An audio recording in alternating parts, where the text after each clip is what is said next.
In the previous 5-part series, we have seen how we can create a simple parallel bus system topology on Topology Explorer 22.1.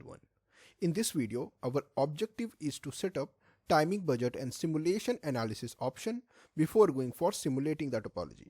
So let's get started. In the first step, we'll open previously created topology, which you can download from the link given in the description. Then you can run the Topology Explorer 22.1, select Advanced SI2 license, then open the file which you have downloaded. Just select SPBS 1C DDR4 TOPX file and click on Open. In the next step, we can go ahead for setting up the timing budget. To do that, you have to click over Set Timing Budget from System SI Workflow. Then Timing Budget window will open. From here, as you can see, we have some pre-filled information. For example, bus type, edge type, data rate, clock period, bit period, and default strobe offset. Then we have write and read tab, and here we can fill all the driving and receiving parameters. So as you can see, all the pre-filled information here is extracted from the IBIS model or electrical model we have assigned to controller and memory.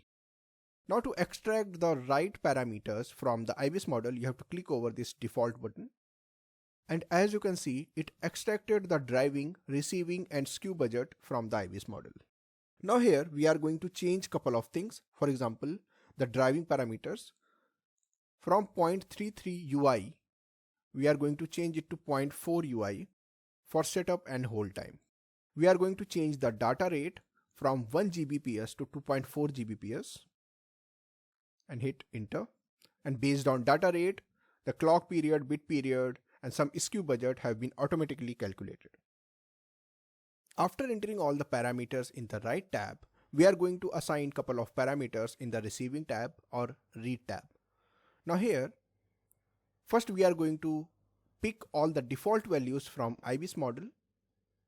Now let's assign minimum receive setup and hold time. So it is 0.5 UI in our case.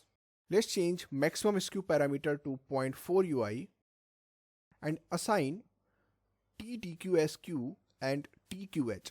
So this is nothing, just skew between DQS and DQ, which is denoted by TDQSQ.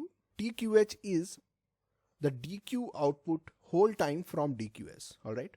So we are going to change these values to 0.17 UI and 0.74 UI. Alright. So till here we have added the timing budget for read and write parameters. Now we can close this window. In the next step, we are going to save the project. To do that, you have to go to Topology, click on Save. In the next video, we'll set up analysis options for parallel bus system using Topology Explorer 22.1. For more tutorials, visit us at resources.emaeda.com and don't forget to like and subscribe our YouTube channel.